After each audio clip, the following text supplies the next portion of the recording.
Bueno,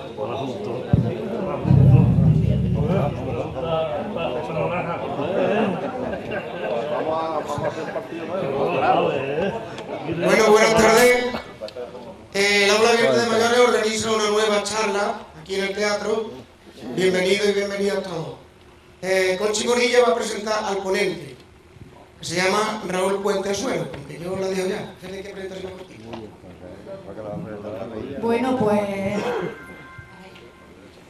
bienvenidos, bienvenidas, gracias por vuestra asistencia, porque es una de las clases magistrales que se organizan desde Aula Abierta, como ya ha dicho Juan, y la verdad es que sería lamentable que no se aprovechara, ¿no? Independientemente de que después lo emitamos por la televisión municipal.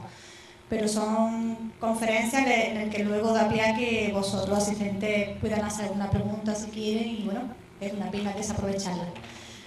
Raúl Puente Azuero, profesor de la UPO, es uno de las personas que generaron los proyectos de los huertos sociales en Sevilla, ¿no? Yo tuve la suerte de asistir a un curso que es del año pasado en Estepa. Este año también, bueno, el año pasado, el año pasado, pues también los alumnos de la Escuela Taller Pedrera Verde también pudieron asistir a unas clases que dio Mairena de la Jarafe. Me consta que vinieron muy contentos también. Y bueno, pues él viene un poco a mentalizarnos de cuál es la auténtica filosofía de los huertos sociales y cuáles son los cuidados que debemos de tener, pues para que siempre luzcan bonitos como están los nuestros ahora y que, bueno, que permanezca a lo largo del tiempo, ¿no? Nada más, bueno, su presentación sería muy larga porque a pesar de que es muy joven, tiene mucha experiencia, ha participado, ha colaborado en ediciones de libros, material didáctico acerca de tanto de los huertos sociales y otros proyectos, y bueno, y obras propias también. Así que bueno, vamos a disfrutar de su ponencia y bienvenido a los huertos sociales, bienvenido a Manuel Lara, que es el presidente de los huertos sociales de Parque de Miraflores también, con muchos años de experiencia. Gracias por la asistencia.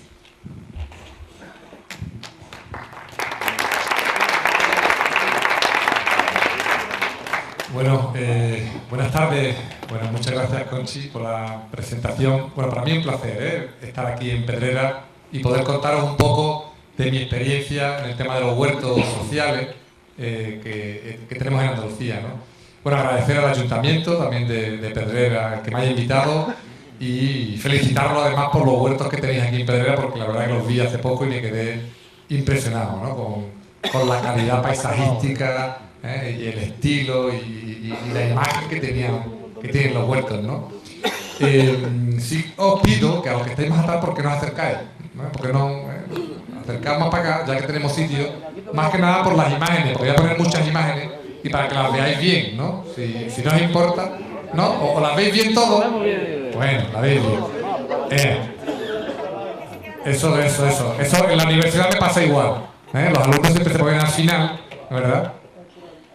Por eso las clases ahora son muy pequeñitas, para que no se puedan poner muy lejos, son tan cerquitas siempre. Bueno, la historia que os quiero contar, bueno, habla sobre los huertos sociales, experiencias y oportunidades, que no es una charla de agricultura, no es una charla de agricultura ecológica, más que nada porque esta charla está enfocada sobre todo al aula abierta de mayores, ¿no? Entonces pues la filosofía es otra, ¿no?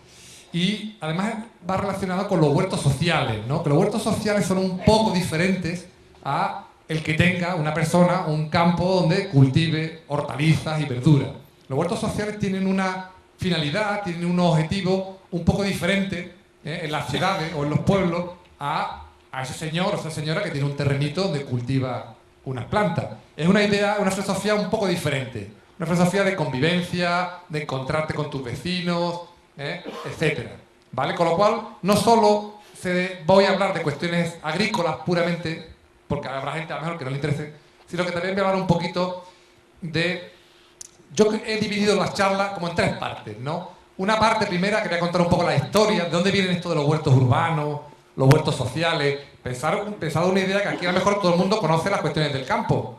A lo mejor, no lo sé, habrá gente que a lo mejor no la conozca, pero en ciudades más grandes, como en Sevilla, hay gente que no sabe que una lechuga viene de la tierra, ¿no? Y que muchos niños piensan que la lechuga viene del supermercado, ¿eh? O que la lechuga sale ya envasada en plástico. Aunque parezca esto una locura, pero es así, ¿no? Y si hablamos de Sevilla, pues imaginaros ciudades aún más grandes, ¿eh? Madrid, Barcelona u otras ciudades, ¿no? La gente evidentemente no sabe mucho de dónde vienen los productos del campo. No los ha visto, no ha visto nunca, niños nunca han visto una vaca, nunca han visto una gallina. Con lo cual, el tema de los huertos sociales es una manera de acercarles el campo dentro de las ciudades, ¿no? De ciudades donde están muy construidas, una manera de acercárselo a la puerta de sus casas, para que tanto los niños como los mayores puedan acceder a un trocito de terrenito cerca de su casa, ¿no? Eso sobre todo se da en grandes ciudades, ¿no? Que tienen problemas y que el campo, ¿verdad? Esto que a lo mejor vosotros aquí lo tenéis un poquito más cerca, pero que en esas grandes ciudades están muy lejos, ¿no? El campo prácticamente no existe, ¿no? Yo quiero contar un poco esa historia, de dónde vienen los huertos sociales, una primera parte. Una segunda parte, que quiero contaros de cuáles son los huertos más interesantes que tenemos en Andalucía, los buenos ejemplos, por si alguno quiere ir a visitarlos de vez en cuando. Entre ellos está Pedrera, uno de los buenos ejemplos, pero hay otros muchos que también son muy interesantes. Esa es la segunda parte. Y la tercera parte, pues algunas recomendaciones en agricultura, de qué se puede hacer o qué no se debe hacer en los huertos sociales. Porque cuando uno tiene un terrenito, como ya he comentado antes, pues uno puede hacer lo que le dé la gana, en teoría. Él sabrá ya lo que se va a comer y lo que no se va a comer.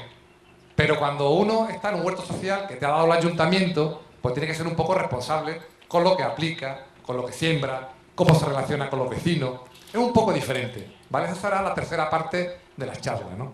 Un poco el origen, ¿no?, de nuestro huerto, evidentemente. Nosotros tenemos unos huertos que tienen un origen histórico, ¿no? Nosotros tenemos una cultura, que yo siempre hablo que tenemos unos huertos de origen romano-árabe, porque nosotros tenemos una herencia heredada de los romanos en cuanto a la agricultura, ¿no?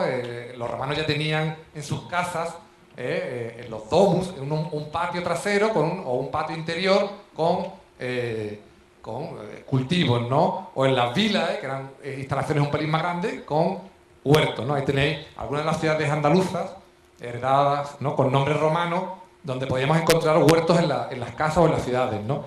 También tenemos una herencia árabe clara, ¿no? Las cuestiones de regadío en la huerta vienen mucho, las instalaciones hidráulicas que tenemos, la manera nuestra de regar los huertos vienen mucho de la influencia árabe.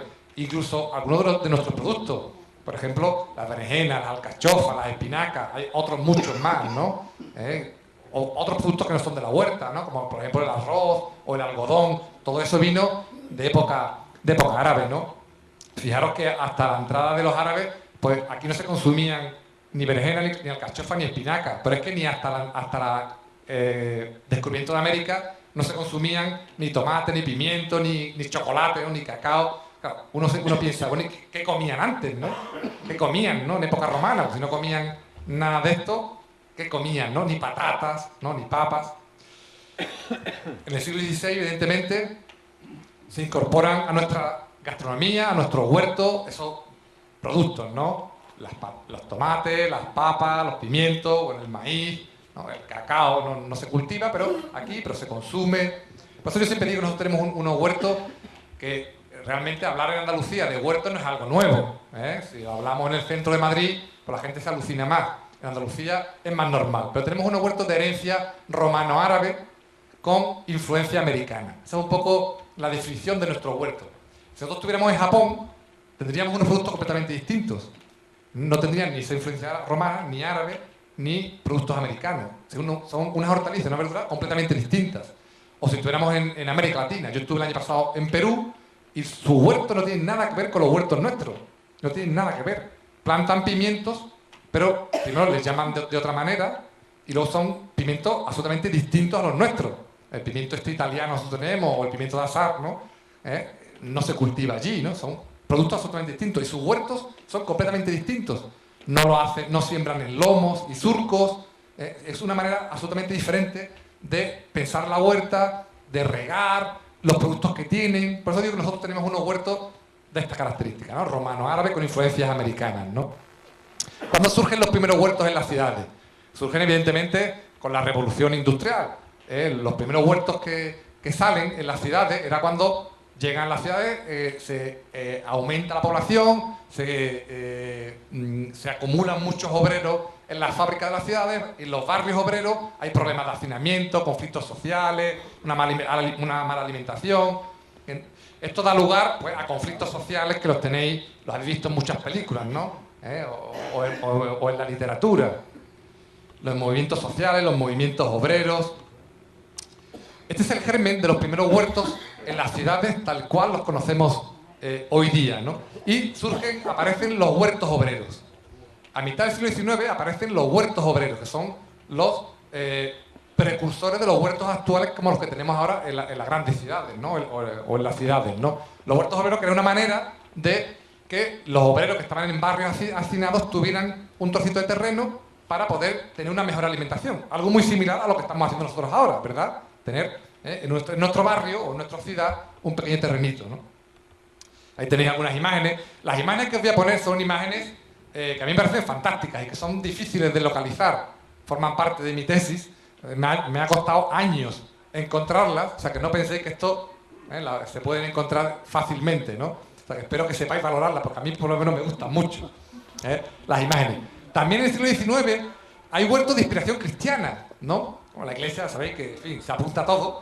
Y entonces, bueno, pues, no, se entendía que tener un huerto era un acto de buena cristiandad, ¿no? Y se crean los huertos o los jardines cristianos, los huertos cristianos, ¿no? Que eran huertos, pues, se pensaba que una persona que cuidaba un huerto era una persona que tenía una devoción mayor, ¿no? ¿Qué es lo que pasa? Fijaros, en el siglo XX se produce un fenómeno muy curioso, que lo vais a comprender ahora. Se produce un paralelismo entre las épocas de crisis y de guerras con el aumento de los huertos en las ciudades. Cada vez que hay una crisis económica, aumentan los huertos. Cuando la crisis desaparece, desaparecen los huertos. Cuando hay una guerra o una crisis, ¿no? Cuando hay una guerra, aumentan los huertos. Cuando la guerra termina, desaparecen los huertos. Es decir, cuando hay problemas, cuando la gente tiene problemas en las ciudades, la gente recurre a la tierra. Porque la tierra no se la pueden llevar, no pueden venir y llevársela. Con lo cual, cuando la gente se queda en el paro, tiene problemas de crisis económica, de guerras, pues la gente recurre a la tierra, a los huertos, ¿no? Algo muy similar a lo que está pasando hoy día, ¿verdad? Hoy día, en una época de crisis, la gente ha recuperado por lo menos la idea de volver a la tierra. En Sevilla se ve claramente. La gente está en el paro y todo el mundo quiere tener un terrenito para cultivar sus propias hortalizas y verduras, ¿no? O sea, que es algo que va en paralelo, ¿no? Las épocas de crisis y de guerra van en paralelo al aumento y a la disminución de huertos, ¿no? Cuando hay épocas de bonanza económica, la gente abandona la tierra y se dedica a otras tareas como los servicios del turismo, la construcción. Eso lo habréis visto quizás también aquí, ¿verdad? En Pedrera, ¿eh? Cuando la economía va bien, todo el mundo va a la construcción. Cuando la economía va mal, todo el mundo recurre al campo, ¿no? A la tierra, a producir alimentos, ¿no? Pues en la Primera Guerra Mundial, los americanos, que son muy listos y muy pioneros, crearon un proyecto, un programa, que era para incentivar que en las ciudades la gente tuviera huertos. ¿Por qué? Porque los hombres muchos hombres estaban en el frente de la guerra peleando y faltaba producción de alimentos en un gran país como es Estados Unidos, ¿no? Entonces, el gobierno de Estados Unidos creó en la Primera Guerra Mundial un programa que se llamaba los Liberty Garden, con cartelería muy singular, que decía, ¿no? El tío Sam, que es un poco el logotipo de los americanos, te dice que cultive huertos, ¿no? Para animar a los ciudadanos que habían quedado en las ciudades a que tuvieran huertos. Su idea era que si ya que nuestros jóvenes están en el frente peleando, en la retaguardia tenemos que producir alimentos para mandárselos al frente. Es decir, era un poco la idea de que todo el país está en guerra, ¿no? Esto evidentemente pasa en España, y los que van a la guerra solo van a la guerra, y los que se quedan aquí pasan un kilo de darle alimento, ¿no? Eso, somos menos solidarios, ¿no? Los americanos crearon ese proyecto muy interesante, ¿no? Por ejemplo, esta cartelería, ¿no? ¿Quieres formar parte de la victoria? Cada huerto una planta de munición. Ellos entendían que el país que estuviera mejor alimentado era el que iba a ganar la guerra. Fijaros qué curioso, ¿no? Crean los huertos escolares a principios del siglo XX. Ahí tenéis, ¿no? La armada de los huertos escolares, le llaman. La armada de los huertos escolares, ¿no? Y crean todas esas iniciativas. Ahí veis una foto de Nueva York repartiendo semillas. En la Segunda Guerra Mundial pasa algo parecido. Crean los Victory Garden. Sabéis que los americanos también le dan a su iniciativa les dan unos nombres muy rimbombantes, ¿no? Bueno, se meten en una guerra en Irak y le dan el nombre libertad duradera, ¿no? No sé qué, pues a esto le llamaban los huertos de la victoria. Y piensan que cuando los jóvenes van a Europa a pelear en la Segunda Guerra Mundial, la gente que se queda en Estados Unidos tiene que producirse sus propios alimentos en las ciudades, ¿no? Y crean un programa gubernamental para animar a la gente. Fijaros las chicas, ¿no? Que tienen un sombrero militar y una herramienta, un cesto, ¿no? de hortalizas, ¿no? Para animar a la gente a tener huerto. Ahí tenéis unos señores en Boston, en el año 42, como con su traje de chaqueta, cultivando un terrenito. Los ingleses, por ejemplo, con ese humor británico que tienen, aprovechan el cráter de una bomba, eso es una bomba, el cráter de una bomba, en Londres, y ponen un huerto, ¿no? Aquí tenéis un señor, no se ve muy bien, un señor cultivando y una señora ahí agachada. En pleno centro de Londres aprovechan el cráter que ha dejado una bomba alemana y ponen un huerto ahí, ¿no? Pero además el papel de la mujer. Claro, porque dicen, si todos nuestros hombres, tanto los ingleses como los americanos, todos nuestros hombres están en la guerra, ¿quién se queda detrás? En la retaguardia. Se quedan las mujeres. Gran parte de las mujeres se quedan detrás. Entonces crean la Women's Land Army, que es la Armada de las Mujeres de la Tierra. ¿Para qué? Para decir, si los hombres están peleando, nadie se puede encargar del campo. Se tienen que encargar las mujeres. Entonces, los gobiernos americanos e ingleses crean esta división, estos proyectos, para animar a las mujeres a cultivar en el campo o en la periferia, ¿no? Ahí tenéis los carteles, ¿no? Mujeres, los agricultores no pueden cultivar sus vegetales, ¿no? Tú debes cultivar los tuyos. Aquí tenéis, ¿no? Las llamadas, los carteles, la cartelería de la Segunda Guerra Mundial. Ahí tenéis, ¿no? Las mujeres alistadas en esta... ¿Veis que era una idea de que la guerra no solo se ganaba con armas en el frente, con los hombres, sino que también se ganaba en la retaguardia con una buena alimentación que la proporcionaban las mujeres, ¿no? Fijaros qué idea más curiosa, ¿verdad? De ganar una guerra, ¿no?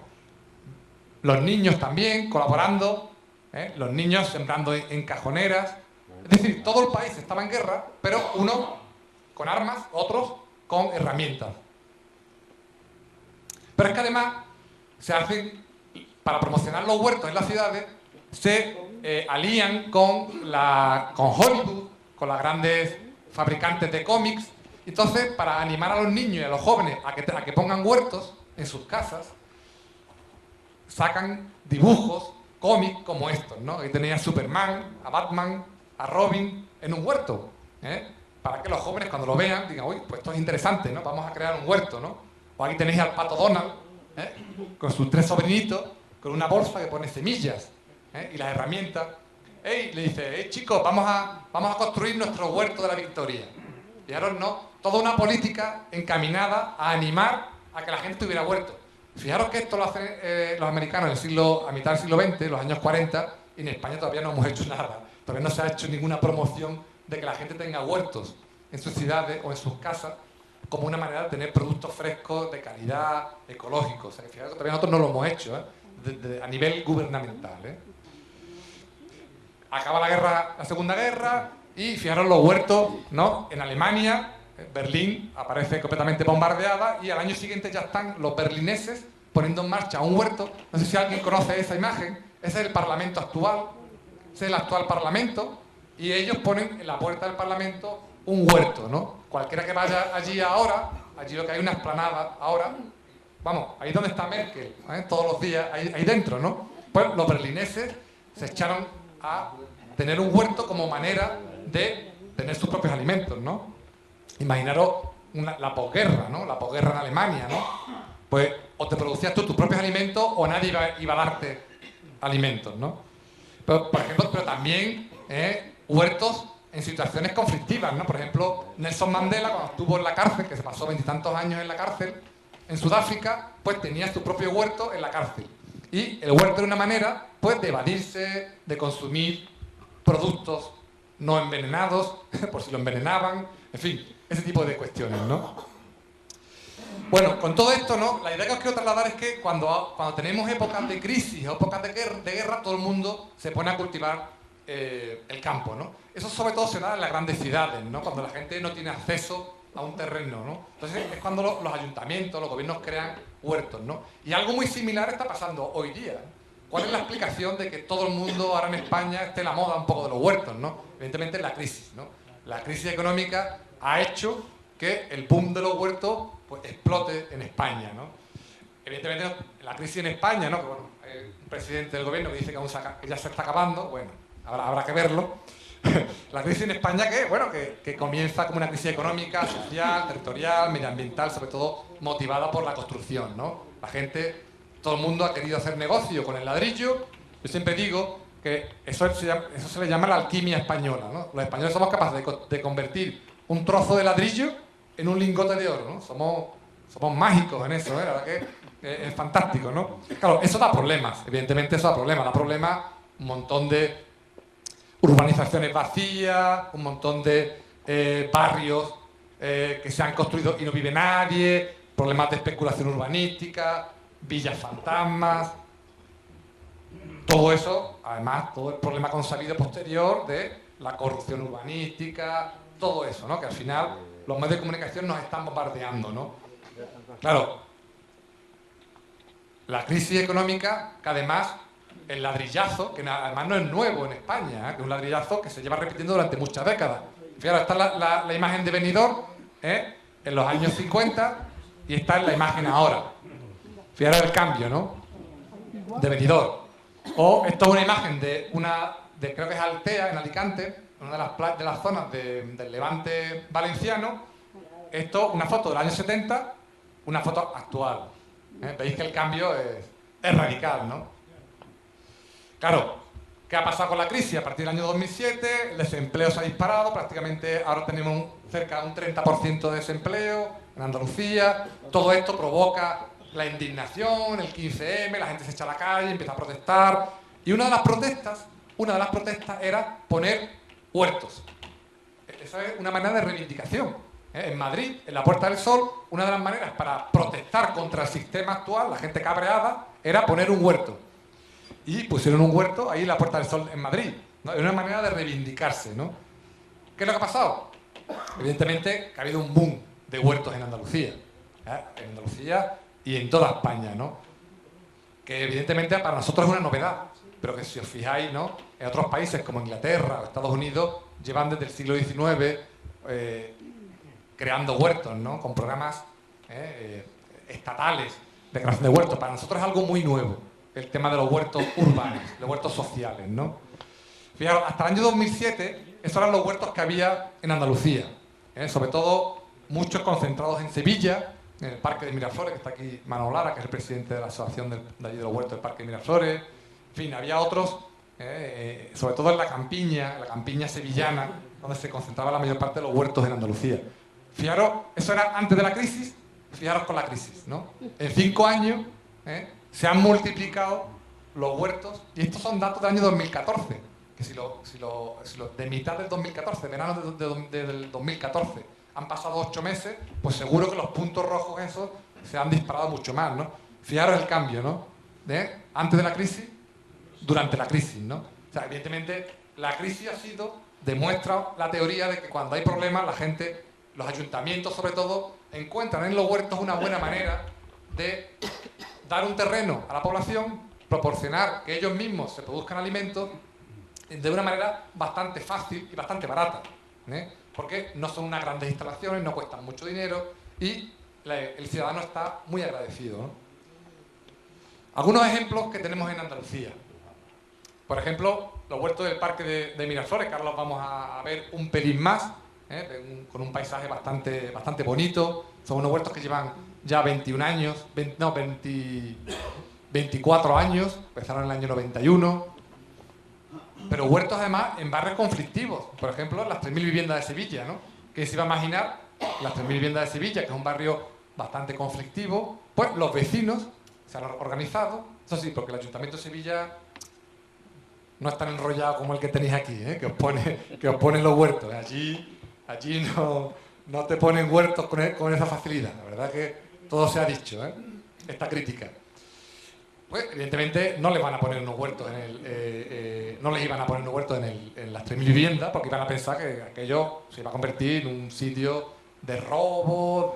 Pues bueno, los vecinos se han organizado y han conseguido poner unas 20 parcelas donde pues 20 familias del Polígono Sur, de las 3.000 viviendas, con graves problemas, pues problemas de paro y de marginalidad, pues cultivan sus propios alimentos ahí de una manera sana y de convivencia con los vecinos. El huerto se está convirtiendo en un lugar de convivencia, un lugar donde la gente no solo habla de los problemas que tiene en el barrio, sino que empiezan a hablar, oye, de la semilla, del riego, del tiempo, del abono. Es un lugar de encuentro. Es un lugar de encuentro que además sustituye a espacios como un bar, por ejemplo, ¿no?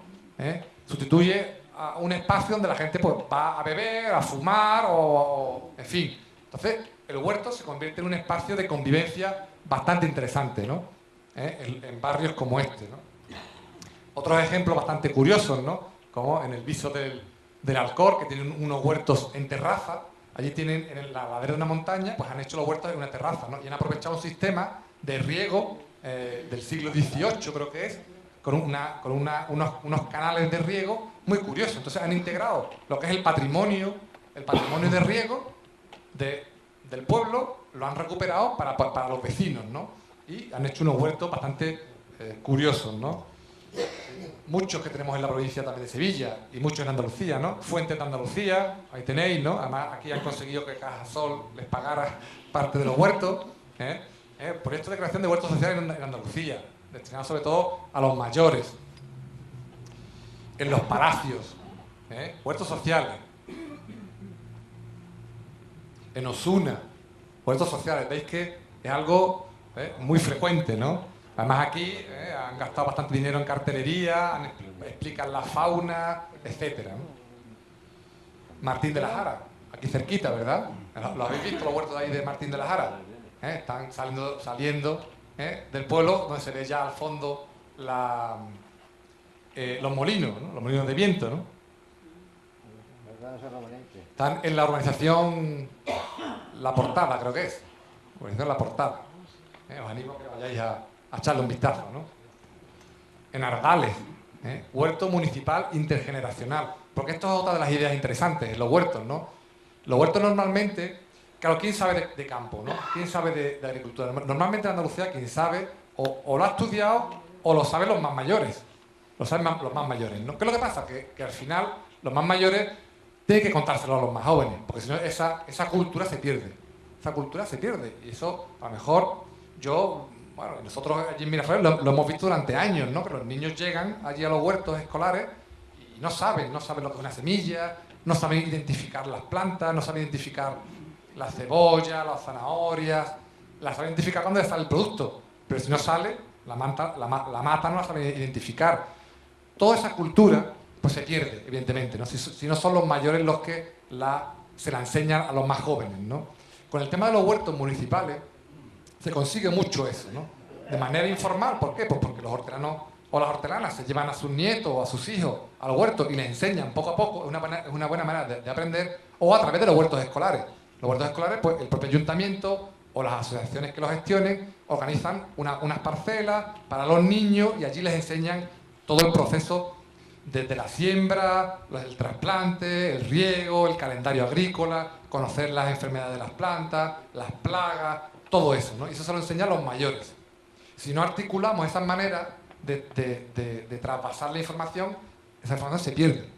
Cuando se mueren los más mayores, pues esa información se pierde, ¿no? Entonces es una cultura que tenemos en Andalucía que a través de los huertos municipales se puede ir rescatando, ¿no? En Ronda, el huerto Lebeque, también muy curioso también, porque además se sitúa al lado de las murallas de Ronda, con un paisaje precioso, ¿no? En Huelva capital, en el Parque Moret, también, unos huertos muy curiosos, en medio de un naranjal. Aprovecharon el naranjal, quitaron algunos árboles que estaban enfermos y pusieron unas 60 parcelas para vecinos del entorno del parque, ¿no?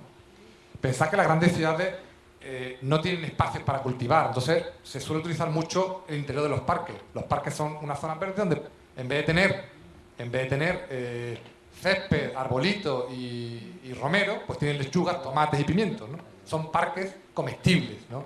Parques que tú puedes visitarlos, pero además te lo puedes comer, ¿no? Bueno, se lo come el que lo cultiva, evidentemente, ¿no? Los otros vecinos pueden pasear por los huertos, pero no se lo pueden comer, ¿no? En Villamartín, también muy interesante los huertos que hay allí, porque además aquí se han gastado bastante pasta en hacer esas casetillas que veis ahí al fondo. A cada hortelano u hortelana le han dado una casetilla individual de unos, creo que son 5 o 6 metros cuadrados, no recuerdo, pero bueno, una caseta bastante curiosa, de madera, donde allí pueden tener todas sus herramientas, se pueden cambiar. Algunos están intentando convertir aquello en un chalet, para irse en verano a la casetilla del huerto, pero bueno, cada ayuntamiento pues intenta mejorar, ¿verdad?, los huertos conforme puede, ¿no? Veis al fondo el pueblo de Villamartín.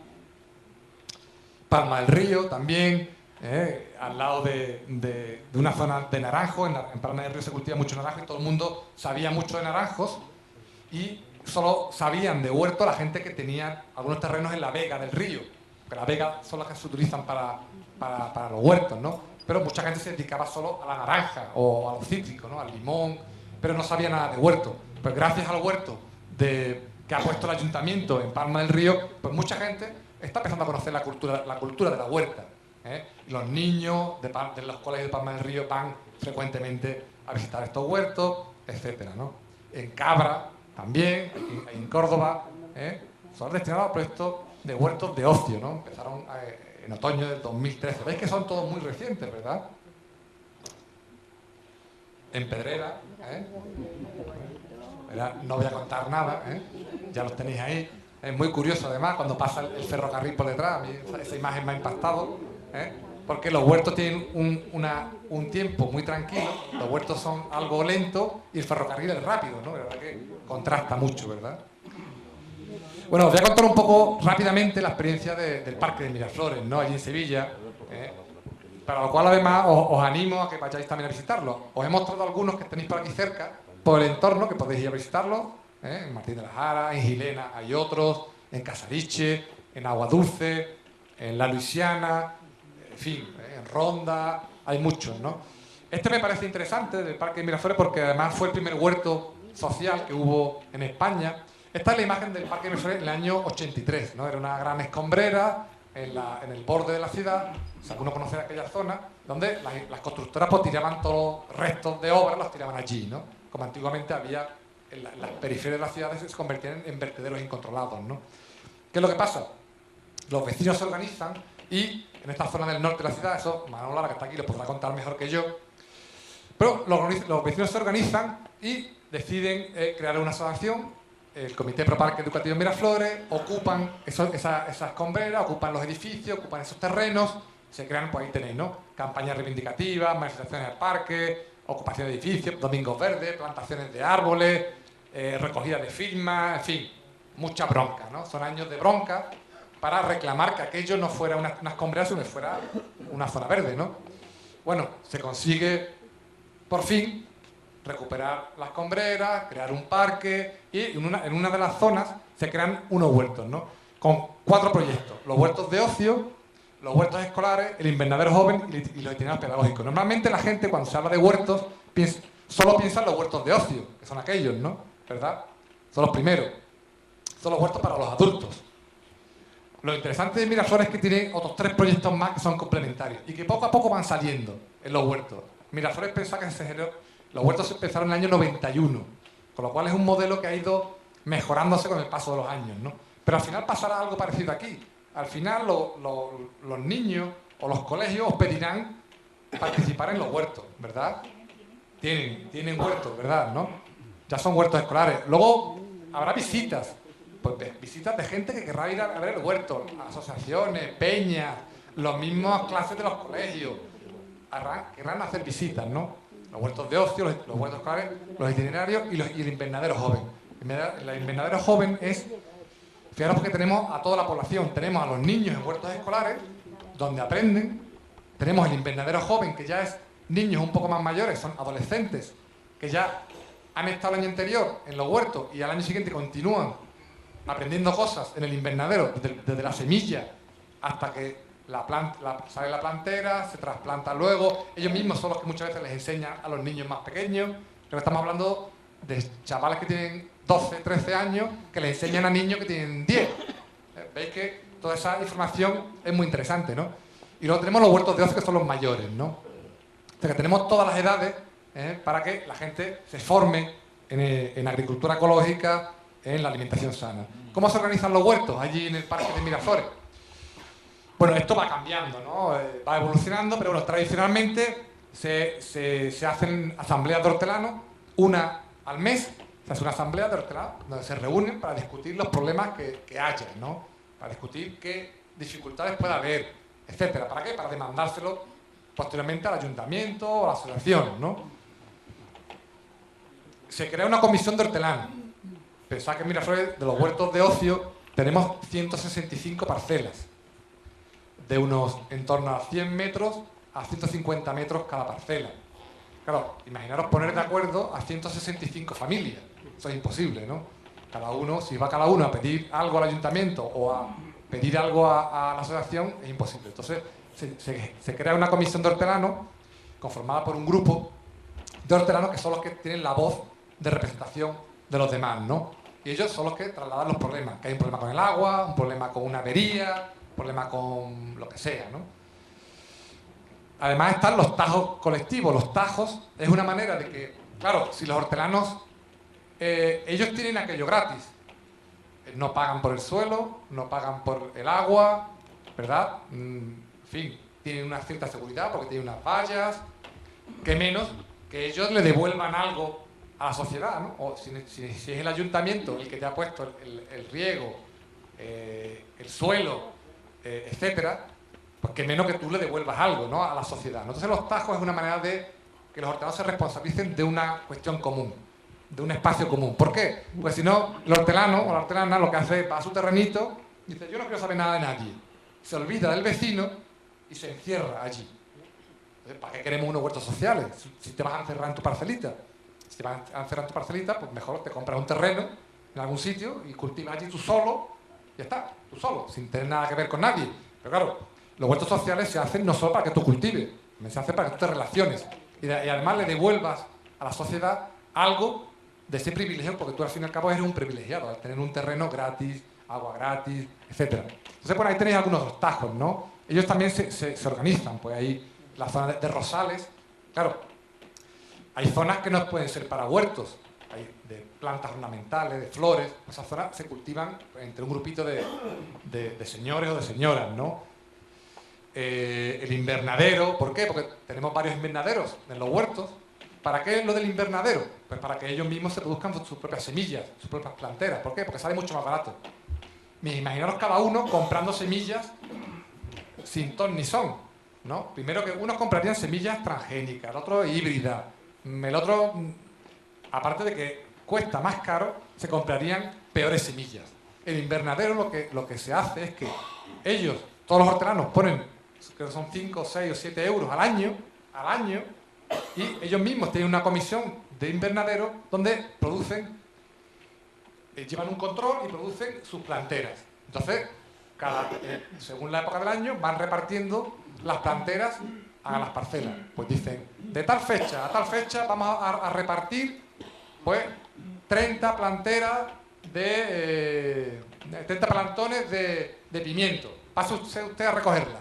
Entonces, los hortelanos van esa tarde o esas tardes y recogen su bandeja con los 30 plantones de pimiento, o de tomate, o de lo que sea, berenjena, cualquier producto. Es una manera muy fácil de autoproducirte tus propias semillas, evitar que entren semillas externas. Claro, la gente va a un supermercado, al Carrefour o a cualquier otro, y compra semillas, pero esas semillas muchas veces son híbridas, transgénicas, no producen el producto que tú esperas.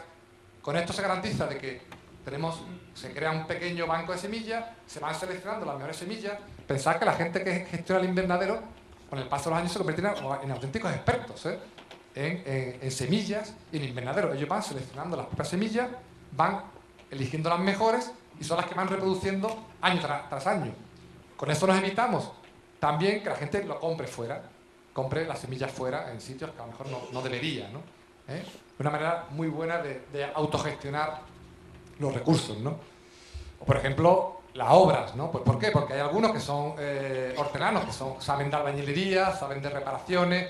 En los huertos siempre hay muchas reparaciones, porque se pican las tuberías, se estropea el motor. Bueno, hay que hacer, pues, algunos que saben de electricidad, o que son albañiles, o que saben de reparación de motores, pues crean un grupito que se estropea el motor. Sabéis que una cosa, cuando se estropea un motor de agua en un huerto, eso es un drama.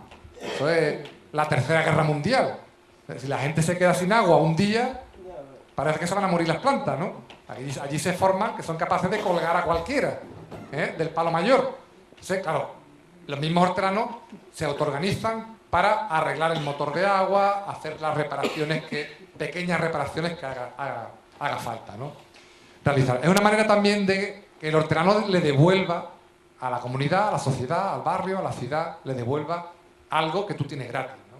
Y también para evitar el individualismo, ¿no? De que la gente se encierre en su propio huerto y cultive y no quiere saber nada de los demás. El tema de los huertos escolares, pues ahí tenéis, ¿no? Los huertos son niños de 10 y 11 años, de quinto de primaria, y la huerta es un recurso educativo para que los niños aprendan, pues, de dónde vienen las lechugas, etcétera. Porque es que es verdad que hay muchos niños que no lo saben. Además de saberlo, aprenden los nombres de las herramientas. Hay palabras como viergo y todo eso que eso a los niños les suena a chino, absolutamente a chino. Pues aprenden los nombres de las herramientas, aprenden las estaciones del año, el calendario de siembra, aprenden cosas que es difícil que las aprendan en el colegio, ¿no? Pero no solo eso, sino que además los niños, cuando cultivan ellos mismos las hortalizas y las verduras, pues normalmente son más favorables a comérselas.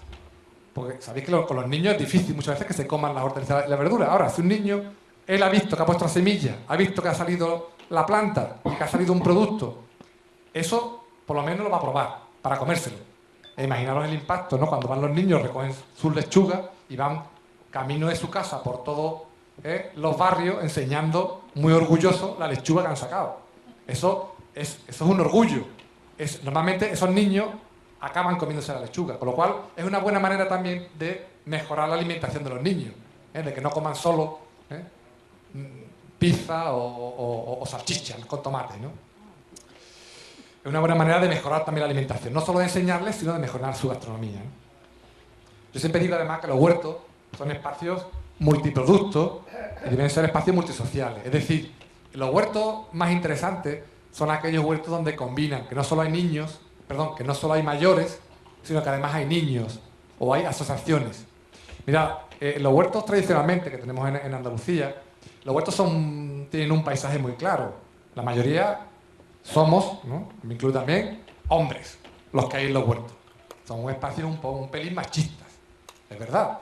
Son espacios un pelín machistas. Hay que intentar que haya más mujeres en los huertos, porque normalmente cuando hay más mujeres, las mujeres suelen ser más colaborativas, cooperan más, los tajos comunes se implican más, en fin, el hombre suele ser más individualista, no quiere saber mucho del que está al lado.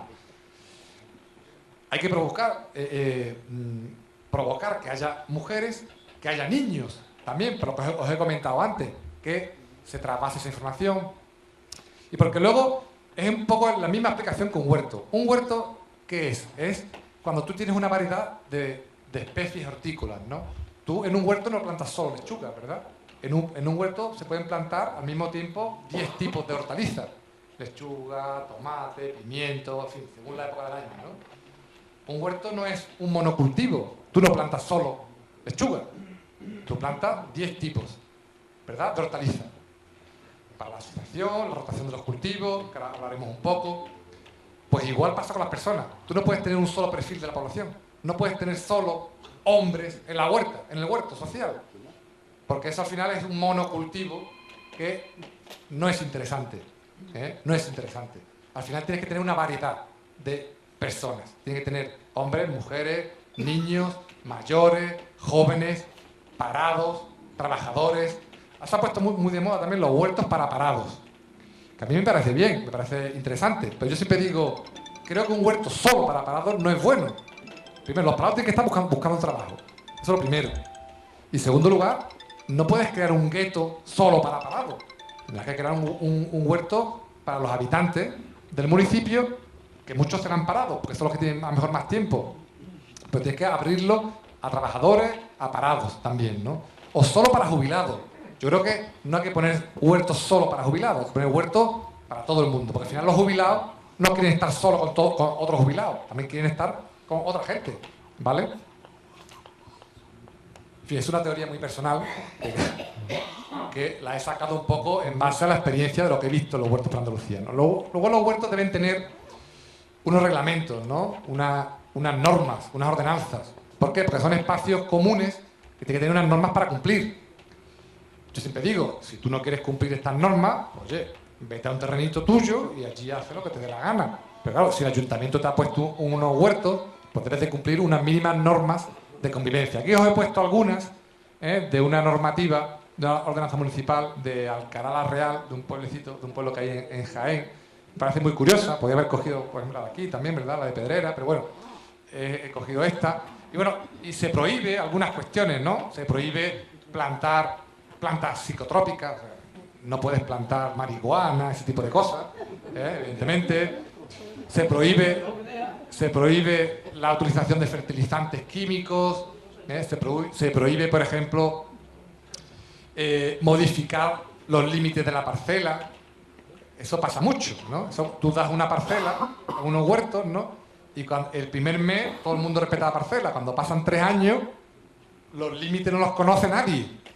¿Por qué? Porque hay gente que si cultiva hasta aquí, un día, ¡ay!, con la azada, cultiva hasta aquí. Y luego al otro día, ¡ay!, cultiva hasta aquí. Y cuando te das cuenta, le ha comido al vecino 3 metros de huerto. Porque somos así. Desgraciadamente somos así, ¿no? Entonces, el ayuntamiento tiene que poner muy claro, oye, que tu límite de la parcela es este. ¿Por qué? Porque al final empiezan los conflictos, ¿no? Los conflictos siempre surgen por eso. Por las lindes, ahí empiezan los conflictos, ¿no? Este me ha comido un terreno a mí y al final las cosas acaban mal. Con lo cual es mejor que el ayuntamiento garantice el respeto de los lindes, ¿no? Y luego, la construcción de determinadas obras en los huertos, ¿no? ¿Qué es lo que pasa? Que al final la gente tiene un terreno. Yo os estoy explicando un poco las cosas más negativas, ¿no? Luego hay cosas muy positivas, ¿no? Pero la idea de que mucha gente se construye un pequeño cobertizo, luego el cobertizo, que es así de pequeño, se hace más grande, luego se hace más grande, y al final tiene allí un chalet en lo del huerto, que eso no es muy difícil de ver. Si queréis, podéis pasaros por Aguadulce, que está aquí cerca. Hay unos huertos en Aguadulce, junto a la vía del ferrocarril y junto al canal, que empezaron así, empezaron siendo unos huertos, un espacio abierto, diáfano, y ahora vais allí y los huertos tienen todos 4 o 5 metros de altura. Es increíble. Han pasado los años y han construido las vallas, al final, Villa María, allí, ¿no? Claro, eso no es la motivación de un huerto, ¿no? Un huerto social, el ayuntamiento es para que tú cultives, no para que te construyas allí una segunda residencia, ¿no? Eso pasa. El problema es que además, si la construcción fuera bonita, pues mira, pero es que al final se utiliza el somier, ¿no? Eso es muy común, utilizar los somieres para las puertas, los plásticos, los bidones. Eso hay que intentar evitarlo, ¿no? Porque al final es un espacio común, es un espacio de todos. Y los espacios de todos, al final, hay que cuidarlos como si fuera tu propia casa, ¿no? No vale eso de que, bueno, esto es un terreno que no es mío y me llevo allí la silla, me llevo la mesa camilla, me llevo allí... En fin, eso tampoco, ¿no? Eso debe estar prohibido, ¿no? Hombre, yo os aviso porque yo todo esto lo he visto, no exagero, lo he visto en Andalucía. El cultivo de árboles muy grandes, ¿por qué? Porque los árboles, cuando tú plantas un árbol frutal, muchas veces el árbol es así. Cuando pasan 20 años, como en Miraflores llevamos 24 años, el árbol frutal es un pedazo de árbol. Si todo el mundo pone árboles frutales, al final aquello no es un huerto, aquello es un campo de frutales. Ahí empezamos a tener problemas. ¿Por qué? La sombra que le da a mi huerto, las raíces, no sé qué. En los huertos sociales no hay tanta libertad para hacer lo que a uno le gustaría. Tiene la desventaja de que no puedes hacer lo que tú quisieras, pero tienes la ventaja de que tienes un terreno gratis. O sea que, oye, una cosa por otra. Bueno, la comercialización de los productos de huerto. Sabéis que los huertos están prohibidas la venta. Cazar, talar árboles. Esto de cazar también es muy común. Yo he visto algunos huertos en Andalucía donde vas al huerto y entre las lechugas hay una trampa para pájaros. Por favor, ¿no? Todas estas cosas que aparecen aquí escritas, no sé si las podéis ver, no es que nos las hayamos inventado, es que existen de verdad. Alterar los caminos, las conducciones de riego, pinchar las tuberías para llevarte agua a otro sitio. Al final tenéis que pensar que esto es un espacio del ayuntamiento, que no se puede modificar a tu antojo, ¿no? ¿Qué más? Instalar gallineros, jaulas de cría, de animales. ¿Por qué? Porque si el ayuntamiento, o queréis tener animales, se plantea el ayuntamiento generará un espacio para animales. Pero no se puede tener allí en el mismo huerto, pues, un corral para gallinas, porque al final eso son problemas. Son problemas. Bueno, la construcción de pozos para sacar agua, quemar los restos en el mismo huerto. ¿Sabéis qué? No se quema. Los restos de los huertos no se queman. Se produce compost, o se produce otro tipo de abono. Bueno, invadir los huertos colindantes, malgastar o malrotar el agua. Bueno, arrendar el huerto. Esto también se da, no penséis que no. Hay huertos en los que el ayuntamiento le da el terreno al ciudadano, al vecino, y el ayuntamiento se olvida. ¿Qué es lo que pasa? Que al final ¿qué es lo que pasa? Que al final se olvida del huerto y cuando pasan 5 o 6 años resulta que algunos hortelanos han alquilado el terreno a otros. Claro, entonces, eso primero que tiene que ser delito incluso, ¿no? Porque tú estás alquilando un terreno que no es tuyo, aunque es del ayuntamiento, ¿no? Pero eso se produce, en algunos casos en Andalucía me han comentado, ¿no? que eso puede pasar, ¿no? Que pasa, ¿no? Bueno, dejar el huerto sin trabajar durante mucho tiempo, sin una causa que lo justifique, circular por el recinto con vehículos de motor, o sea, entrar con los coches, etc., ¿no? Sobre todo, lo que se intenta es que haya agricultura ecológica, es sobre todo lo que se intenta promocionar, ¿no? ¿Por qué la agricultura ecológica? Esto, los hortelanos normalmente se ponen muy nerviosos, ¿no? Cuando tienen un terreno, lo que quieren es sacar muchos tomates y se ponen muy estresados, ¿no? Y al final tienen que tener en cuenta que esto es un espacio de ocio, que no vas a sacar 3 toneladas de tomate, que es mejor sacar 100 kilos de tomate sanos y de buena calidad, porque te los vas a comer tú, que sacar muchos. ¿Por qué? Muchos recurren a echarle abonos químicos, fertilizantes, pesticidas, lo que sea, para que no se coman los bichos mis productos, ¿no? Al final es una mala política. ¿Por qué? Porque tú primero no vas a vender esos productos, no los vas a vender, te los vas a comer tú mismo o tu familia. Entonces, ¿para qué le vas a echar productos contaminantes si tú mismo te los vas a comer? Eso hay que constantemente repetírselo a los hortelanos. No te estreses. Es mejor sacar un tomate bueno que sacar 20 de mala calidad. Eso hay que estar continuamente repitiéndolo, ¿no?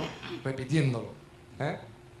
Porque se ponen muy nerviosos, ¿no? Entonces ya recurren a comprar no sé qué para eliminar tal plaga, o recurren... Y eso, si tú tienes un negocio o una empresa, pues bueno, eso ya es otra historia, ¿no? Ahí depende ya el sueldo, tu familia...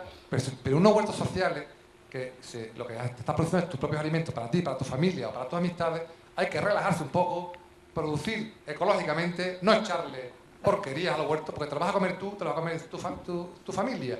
Por eso hay que relajarse. Es mejor sacar, insisto, un tomate bueno que sacar 20 tomates contaminados. Bueno, evidentemente en los huertos hay que tener muchas cuestiones, ¿no? ¿Qué tipo de suelos tenéis en el huerto? Normalmente los huertos son o suelos arenosos, o suelos arcillosos, o suelos limosos.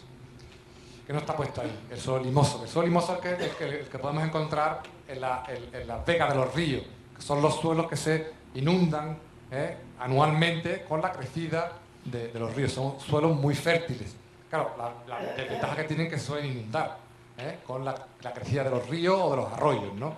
Normalmente aquí solemos encontrar, sobre todo, o suelos arcillosos. ¿Qué tipo de suelo es el que tenéis aquí en Pedrera? ¿Lo sabéis? Eso hay que hacer un análisis de tierra, ver qué proporción de arcilla, de harinas y de limos tenemos. Eso no estaría mal, ¿no? Que hicierais un análisis de tierra, a ver qué tipo de suelo tenemos. Normalmente, cuando el suelo arcilloso es cuando, evidentemente, son suelos muy impermeables, retienen mucho el agua, no se filtra el agua y se encharca mucho. No se puede ver cuando llueve. Si el agua permanece durante mucho tiempo en el huerto, son suelos arcillosos. Hay mucho relleno. Hay mucho relleno. Sí, entonces, una vuelta de sitio No es relevante. Los suelos arenosos se suelen dar en las playas, la zona, evidentemente, donde hay más arena, la zona de las fresas, por ejemplo, son suelos muy arenosos. Normalmente lo que se intenta es aportar arena cuando es arcilloso. Por ejemplo, si aquí fuera arcilloso, se aporta arena y se vuelve un suelo más franco. El suelo franco sería un poco el suelo ideal. Es el suelo que tiene una composición equilibrada, ¿no? A un tercio aproximadamente entre arcilla, limo, que es el más fértil, y arena, ¿vale? Que sirve para agarrar. Si el suelo es muy arenoso, el agua se pierde demasiado.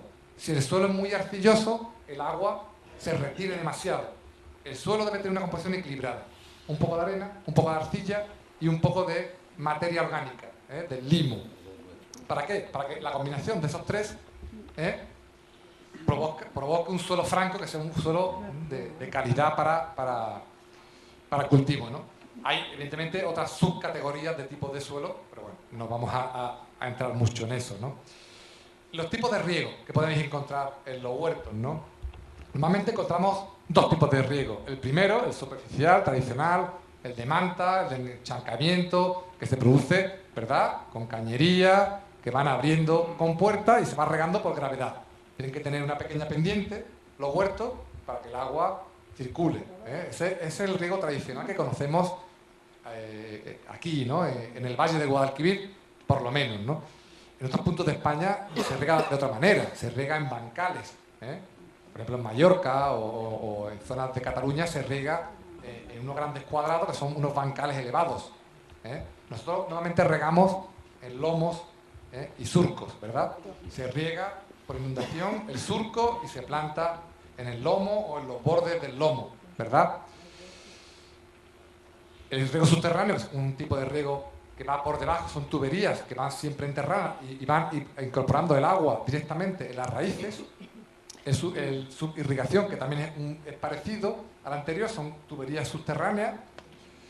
Y sobre todo lo que es el de presurización, que se divide en aspersión y goteo. El de aspersión, que es el típico periquito, que va dando vueltas, va regando. Evidentemente eso para los huertos no es muy recomendable, porque aunque puede imitar a una lluvia. ¿Cuál es el problema? Que está bien porque parece que imita a una lluvia. El problema es la evaporación que se produce posteriormente. Mucho de ese agua se evapora, más en estas latitudes donde nos encontramos, donde el agua aquí se evapora con mucha rapidez. Eso es una manera de malgastar mucho el agua, porque estás regando y parte de ese agua se está evaporando, lo cual estás tirando mucha agua. Aparte de que las gotitas de agua que se ponen en las plantas hacen un efecto lupa que puede quemar la planta. Con el sol, la gota puede quemar, puede achicharrar la planta, ¿no? Normalmente se utiliza el goteo, ¿no? Se instalan los goteros, eso se compra en cualquier tienda especializada y se instalan con un pequeño temporizador para distribuir el riego. Evidentemente, yo siempre recomiendo que hay que hacer una cosa, hay que tener una agenda. Para tener un huerto, lo primero que hay que tener es una agenda. Una agenda o un cuaderno, una agenda o un cuaderno. ¿Para qué? Para ir apuntando todo este tipo de cosas. Apuntar cuándo riegas. Tú tienes que calcular cuándo riegas. Normalmente al amanecer o al anochecer. Tienes que calcular cuándo riegas. Distribuir el riego según la época del año. No se riega igual en invierno que en verano. Hay que conocer cuándo llueve. ¿Sabéis cuándo llueve en Andalucía? ¿En qué épocas llueve en Andalucía? Primavera y otoño. Normalmente en Andalucía llueve en primavera y en otoño. Todo ese tipo de cosas hay que conocerlas. ¿Por qué? Porque si nosotros regamos exactamente igual en invierno que en verano, pues a lo mejor en verano estamos regando demasiado poco y en invierno estamos regando demasiado. Estamos regando mucho. Normalmente uno de los problemas que tenemos en Andalucía o en los huertos que yo conozco, que antes lo comentaba aquí con unos compañeros, es que se riega demasiado. Normalmente los hortelanos se ponen muy nerviosos cuando ven la planta, la tierra seca. Una cosa es que la superficie esté seca y otra cosa es que si escarbas a esta profundidad y está húmeda, está mojada, está húmeda la tierra, ¿no? Los huertos no pueden estar continuamente regándose. ¿Por qué? Porque el exceso de agua, cuando se riega demasiado, el exceso de agua lo que provoca es la aparición de muchas plagas y enfermedades de las plantas. Aparecen más hongos, aparecen más bacterias, etc. Los hongos tienen un ecosistema perfecto para aparecer cuando se riega mucho y sol. Nosotros aquí tenemos mucho sol. Y si tenemos mucha agua, humedad y calor es un propicio para la aparición de hongos en las plantas, por ejemplo, ¿no? Entonces, yo siempre digo, es mejor regar un poco, que la planta pase un poquito de hambre, un poquito de sed. ¿Por qué? Porque además el producto va a salir luego más dulce. La planta se va a esforzar más, se va a poner más dulce, ¿no? El producto, que pasarse con el agua.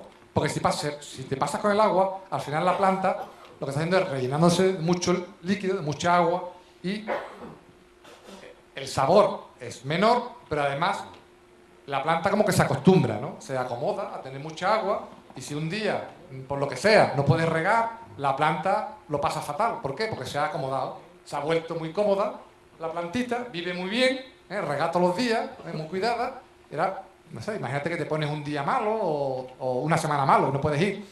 La planta, que estaba acostumbrada a vivir como una reina, pues lo pasa fatal. En cambio, una planta un poco que lo pasa peor, aparte de que el producto sale mejor, es más resistente a un momento de sequía, más resistente a muchas cuestiones, ¿no? Un poquito de agua, si me lo permitís. No, hombre, beben, pues.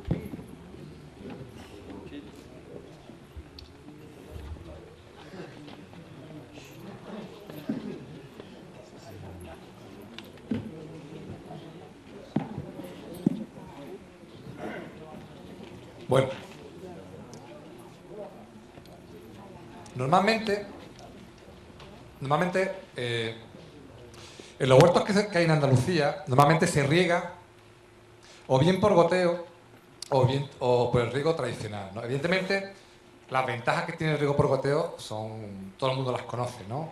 Es un riego muy localizado, justo donde le hace falta a la planta, en unos horarios determinados. Es el riego más eficaz en cuanto al ahorro del agua. Por lo tanto, es el riego que se recomienda, evidentemente, ¿no? El riego a manta pues, tiene el problema de que se desperdicia mucha agua, porque se evapora mucha agua, llega agua a sitios donde a lo mejor no hay plantas, se necesita mucha más agua. En zonas como Andalucía, donde no tenemos abundancia de agua, pues evidentemente es mejor regar con riego por goteo, ¿no? Evidentemente también el goteo tiene muchas más ventajas, pero tiene un pequeño problema, ¿no? Una pequeña dificultad. Tiene dos pequeños problemas. Primero, que hay que gastarse el dinero, evidentemente, en la instalación, pero bueno, un dinero que no es mucho, pero bueno, hay que gastárselo, evidentemente, el dinero. Luego, que eso se deteriora y hay que ir reponiéndolo. Y hay que saber un poco, hay que saber poner el goteo, pero vamos, eso tampoco es... Eso no es construir un avión, eso es fácil, ¿no? Y si no lo sabes tú, seguro que tu vecino de al lado sabe hacerlo, ¿no? Este es uno de los problemas. Y otro de los problemas es que muchas veces la gente en un huerto social, como sabe que la planta se está regando, deja de ir al huerto, ¿no? O se despreocupa menos del huerto, ¿no? Existe menos compromiso con el huerto, ¿no? Es decir, cuando tú tienes la responsabilidad de regar, pues tú tienes en tu cabeza un calendario, lo que os he dicho antes, un cuaderno, tú lo vas teniendo y dices, bueno, pues yo tengo que ir a regar según la planta que tengo, pues voy a regar mañana, voy a regar dentro de 3 días, te haces un pequeño calendario mental. El que tú te responsabilices de regar viene muy bien para cuestiones psicológicas, viene muy bien para cuestiones mentales. ¿Por qué? Porque tú te estás haciendo continuamente un cálculo. Ves si ha llovido, si no ha llovido, qué plantas tienes. Tú te haces una organización espacial y temporal. Espacial, ¿por qué? Porque tú no riegas todos los lomos por igual. Tú identificas las plantas que tienes y dices, a esta le hace falta más agua, a esta menos, a esta no le hace falta. A cada planta le vas proporcionando el agua que necesita. Con lo cual estás ejercitando tu mente espacialmente. Distribuyes el espacio muy bien. y temporalmente, porque tú estás calculando qué riego vas a tener en los próximos días o las próximas semanas. Y además lo combinas con el tiempo atmosférico que te rodea, ¿no? Con lo cual es un ejercicio mental muy bien, por eso se recomienda, ¿no? La gimnasia para mayores. Yo siempre digo, la gimnasia para mayores, un huerto. Eso sí que es fantástico, ¿verdad? Muchas veces incluso hasta más barato que el aparato, el aparatito que se pone, ¿verdad? Para mover los brazos, ¿no? Bueno, es otro tipo de gimnasia, ¿verdad? Pero es una gimnasia, aparte de ser una gimnasia física, porque te estás agachando, en la alzada, todos los movimientos, es una gimnasia mental bastante interesante. Eso está poco estudiado, pero yo estoy convencido de que ese ejercicio mental es muy positivo, ¿no? Para los hortelanos, ¿no? Y el agua te lo da. El riego, el responsabilidad por el riego te lo da. Evidentemente, claro, si tú tienes un goteo y eso lo riegas, pues tú no calculas esas cosas, ¿no? Tú, mientras la planta la veas verde, te despreocupas menos, ¿no? Aparte que además, cuando tú riegas una planta, parece como que le coges más cariño, ¿no? Yo siempre digo, si tú en tu casa tienes un geranio con un riego por goteo y tú, la gotita le va cayendo y tú ves el geranio verde, siempre, con las flores, pues tú, bueno, pues geranio, pues vale. Lo quieres, pero parece que lo quieres menos. Ahora, si tú te responsabilizas de regar el geranio, le coges más cariño. Existe una mayor implicación. Si el geranio se muere, pues tú te preocupas, ¿no? Por eso, el riego por goteo, bueno, tiene la ventaja de que es más eficaz, pero hace que la gente se desvincule un poco del cariño a la planta, ¿no? De estar en la planta. Evidentemente, en una finca con 8 hectáreas, hombre, tú no le puedes tener mucho cariño a las plantas. Tú pones riego por goteo y listo. Pero en un espacio de 100 metros cuadrados, no, te puedes permitir el cierto lujo de regar tú manualmente, porque al final te responsabilizas de esa planta, ¿no? Si tú la pones en riego por goteo, pues, bueno, allá ella, ¿no? Parece que es una relación diferente, ¿verdad? Evidentemente, en los huertos pues, hay que tener determinadas instalaciones, ¿no? Que aquí he visto además que tenéis una caseta, que es un salón, un centro, ¿qué? Bueno, lo he visto. Un aula, ¿no? Una aula bastante curiosa, ¿verdad? Pues todo esto son instalaciones que hay que tener en los huertos y que poco a poco se van consolidando, ¿no? Los firmes, las pavimentaciones. Aquí lo tenéis muy bien porque lo tenéis ya todo hecho, ¿no? O casi todo, ¿no? Pero en fin, vosotros porque sois unos huertos de lujo. Pero normalmente este tipo de cosas no existen, ¿eh? En la mayoría de los huertos no existen las pavimentaciones ni nada, ¿no? Aquí se ha hecho bastante bien, ¿no?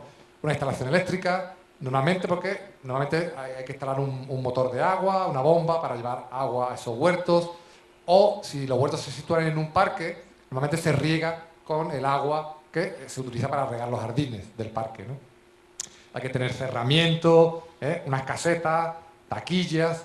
Eso está bien tenerlo, ¿no? ¿Por qué? Porque al final los hortelanos o las hortelanas necesitan un lugar donde guardar las herramientas de mano, ¿verdad? La azada, el viergo, el rastrillo, o herramientas un poco más voluminosas, los carros de mano, el motocultor, ¿no? La mulilla, ese tipo de cuestiones que son a lo mejor herramientas comunes, al final, poco a poco hace falta tener un espacio para guardarlos. ¿Qué es lo que pasa? Que si no tenemos ese espacio, pues normalmente allí en Miraflores, por ejemplo, lo que hace la gente, bueno, allí se construyen los tipís indios, ¿lo habéis visto? Son de cañas. Allí guardan las herramientas y tal, o en otros huertos hay casetas, o taquillas, etcétera. O muchas veces la gente esconde las herramientas entre las plantas, ¿no?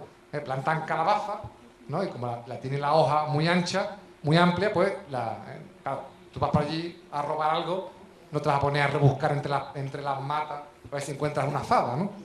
Pero claro, eso es una manera muy temporal, ¿no? De guardar las herramientas. Por lo cual lo interesante es tener una caseta, tener un lugar para guardar tus propias herramientas personales, tu regadera, lo que sea, para si te quieres cambiar, y un espacio para guardar herramientas comunes, porque al final es mejor tener un motocultor para todo el mundo que cada uno tenga un motocultor, una mulilla, ¿no? Y se vaya distribuyendo, ¿no? Por lo menos nosotros allí en Miraflores lo tenemos así organizado. Tenemos dos motocultores, creo que son, y pues están para uso de todo el mundo. La gente lo que tiene que pagar es la gasolina, evidentemente, para esa mulilla, ¿no? Son maneras de organizarse, de que a todo el mundo le salga más barato, ¿no? Ahí tenéis algunos ejemplos, ¿no? de taquillas, ¿veis? En los tipis indios, o, por ejemplo, contenedores, de container o casetas prefabricadas, baúles, eso que parece una parada de un autobús, también es un lugar para guardar herramientas. Esta foto que es de Francia, la de la derecha arriba, una caseta de madera, también muy curiosa para los hortelanos. La verdad que hay huertos que ya son de súper lujo. Y también el tema de los invernaderos, ¿no? Porque normalmente al final la gente con los huertos acaba intentando, bueno, pues producirse sus propias semillas, ¿no? Cuando no hay un invernadero común, a mí me parece muy interesante tener un invernadero común, por lo que os he explicado antes, ¿no? De que todo el mundo se produzca sus propias semillas, sus propios plantones en un invernadero común, porque al final se controla que todo el mundo tenga unas semillas de calidad o unas plantas de calidad y no plantas de poca calidad, ¿no? Eso lo controlamos con un invernadero y unos hortelanos responsables del invernadero. Si no, al final la gente lo que hace es un pequeño semillero, ¿verdad? En la propia parcela no es una mala fórmula, evidentemente, tener un pequeño semillero donde tú te vas produciendo tus propios plantones que luego los vas a trasplantar a tu huerto. Son dos fórmulas, o tener el semillero individual o tener un invernadero en una zona común donde todo el mundo pues se intercambia semillas, se mejora, se van seleccionando las mejores, uno va regalándole una semilla a otro y otro se la va regalando a ti, ¿no? Es una buena manera, ¿no? Evidentemente los invernaderos tienen un pequeño coste también, Hay que poner en los hierros o en los plásticos se deterioran, hay que volver a ponerlos, etcétera, ¿no? Algunas ideas en cuanto a la agricultura, ¿vale? La agricultura ecológica en los huertos urbanos y sociales, ¿no? En primer lugar, el tema de las semillas, ¿no? Que ya lo he planteado, ¿no? Continuamente hay que estar repitiendo que hay que utilizar semillas autóctonas, semillas de la comarca, semillas de la zona. Esto normal. Y desechar las semillas que puedas comprar en grandes supermercados. Mejor ir a una semillería, a un herbolario o ir guardando semillas. A poco que preguntéis a la gente, todo el mundo tiene semillas guardadas. De calabaza, de tomate, no os podéis hacer una idea la cantidad de semillas que hay en Andalucía, que la gente las tiene guardadas, y eso al fin y al cabo es un patrimonio natural que tenemos nosotros, ¿no? Además están mejor acondicionadas a nuestro clima. Evidentemente, si nosotros traemos aquí una semilla de Argentina, pues a lo mejor aquí no dura nada. ¿Por qué aquí no plantamos muchas veces especies tropicales en nuestro huerto? Hay gente que muchas veces intenta plantar, ¿no? Algunos árboles, ¿no? O el aguacate, o intenta plantar kiwi, y no les sale, o tienen problemas. ¿Por qué? Porque nuestro clima no está adecuado a eso, ¿no?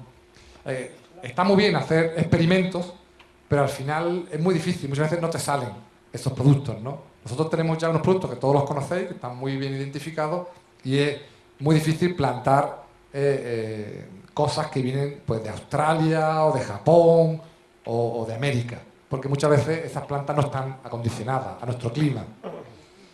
Muchas además están modificadas genéticamente, las que compramos en los supermercados, con lo cual te estás comiendo ya un producto que no es de calidad o no es sano. Estas semillas además están fuera de los circuitos comerciales de las multinacionales, son respetuosas con el medio ambiente. En Andalucía hay una red que se llama la Red Andaluza de Semillas, que podéis buscarla en internet, donde es una red donde cualquier persona que tenga semillas, es una red de intercambio de semillas. Te puedes apuntar a esa red y tú, el único compromiso es que tú tienes que dar unas semillas y ellos te dan a ti otras semillas y tú las puedes elegir, con lo cual es algo muy interesante. La única condición es que tú tengas semillas para dar y que sean semillas locales. O sea, que no vale irte al supermercado a comprar una semilla del sobre de no sé qué, ¿no? Y eso no, porque eso ellos identifican rápidamente qué semilla es la autóctona y de calidad y cuál no, evidentemente, ¿no? Entonces, si tenéis semillas locales en un tarro de cristal, podéis apuntaros a la red e intercambiar semillas. Entonces, esta red andaluza de semillas lo que está haciendo es garantizarse un banco de semillas muy, muy interesante, ¿no? Y con variedades de productos fantásticas, ¿no? De tomates podéis encontrar, por ejemplo, 40 o 50 variedades de tomates, Cuando normalmente, verdad que en los supermercados lo que encontramos son 2 o 3 variedades de tomates y poco más, ¿no? Y además todos iguales, ¿no? Parece que los han fabricado en una industria, ¿no? Cuando los tomates salen de manera irregular, ¿no? todos, ¿no? Pues en la Red Andaluza de Semillas podéis encontrar 40, 50 variedades de tomate. Tomate pera, el rosado, el corazón de toro, el de Villarrasa, el bombilla, el linterna, el morado, bueno, de todo tipo, el amarillo. Bueno, si nos podemos decir variedades de tomate, hay muchísimas, ¿no? Pues utilizar variedades autóctonas de semilla. Luego, estar en el tema de la rotación de cultivos, ¿no? Por esto os decía lo de tener un cuaderno. En un cuaderno, en una hoja, hay que organizar qué vas a sembrar. Yo siempre digo, antes de ponerte, te metes en un huerto, muchas veces antes se mete en un huerto y se pone a plantar, sin ton ni son. Hay que pararse, coger una hoja, un cuaderno, dibujar el plano del huerto y calcular o decidir qué vas a poner. Decir, pues aquí voy a poner 3 lomos de no sé qué, aquí voy a poner 3 lomos de no sé cuánto. Y eso es un pequeño ejercicio que no cuesta mucho tiempo, simplemente es autoorganización. Organizarse un poco. Nosotros aquí tenemos la tendencia siempre de improvisar mucho. Y cada año se va improvisando, ¿verdad? Los hortelanos que hay por aquí dirán, sí, es verdad, ¿para que sí? Se improvisa mucho. Yo siempre, oye, planteo, coged un cuaderno y en una hoja vais apuntando qué lomos vais a dedicar a cada cosa, qué vais a hacer a cada cosa. ¿Por qué? Porque eso es una fuente de información muy interesante, porque cuando pasa un año, eso normalmente el calendario agrícola sabéis que va de verano a verano, el año agrícola, de verano a verano. Llega el verano, llega agosto, coges tu agenda, tu cuaderno y ves qué es lo que has hecho desde septiembre, desde septiembre anterior hasta julio del presente año. Entonces vas viendo dónde has puesto cada cosa, en qué época, la fecha de la siembra, qué has sembrado, porque eso te puede dar pistas para el año siguiente no cometer el mismo error, muchas veces. Porque muchas veces la gente se te olvida lo que has plantado en tal lomo, ¿verdad? Y algunos dirán, no, yo me acuerdo. Bueno, cuando pasen 4 años no te acuerdas de lo que has plantado el primer año, nada. Un cuaderno, apuntar en tal zona. Normalmente los huertos se suelen dividir en cuatro trozos, ¿no? Y se planta en 4. Y lo que vas haciendo es, vas instalando, plantando especies, pues en función, por ejemplo, de la rotación de cultivos, ¿no? Ahí tenéis, ¿no? Lo de la planificación previa. Yo digo, las hortalizas se dividen, hay muchas clasificaciones de hortalizas, pero se dividen según el fruto, según el tamaño de las hojas, según las raíces, según muchas cuestiones, ¿no?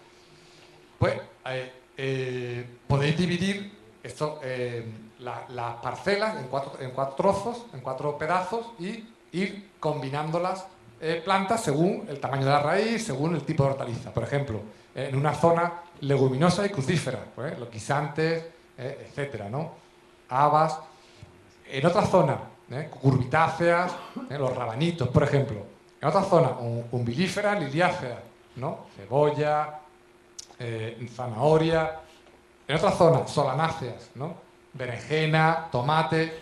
Vais rotando. De una parcela donde habéis plantado tomate, lo interesante es que en ese mismo rectángulo, en ese mismo lomo, no plantéis al año siguiente otra vez los tomates, sino que los paséis al rectángulo contiguo. Si habéis plantado tomates en un año, al año siguiente los plantáis donde habéis plantado guisantes. Los guisantes los pasáis donde habéis plantado rabanitos. Y así vais rotando los cultivos. ¿Por qué? Porque al final, normalmente en los huertos se tiende a utilizar los mismos lomos para lo mismo, cada año. Primero porque se te olvida y porque adquieres unos hábitos. Porque he visto que aquí las papas me han salido bien este año, ¿verdad? En estos lomos tengo las papas, en estos 4 lomos. El año los vuelves a cultivar los 4 lomos con papas, ¿no? Pues lo interesante es cambiarlo a otra zona, ¿no? Normalmente los cultivos se reproducen en los huertos y hay que intentar rotar los lomos, rotar los cultivos.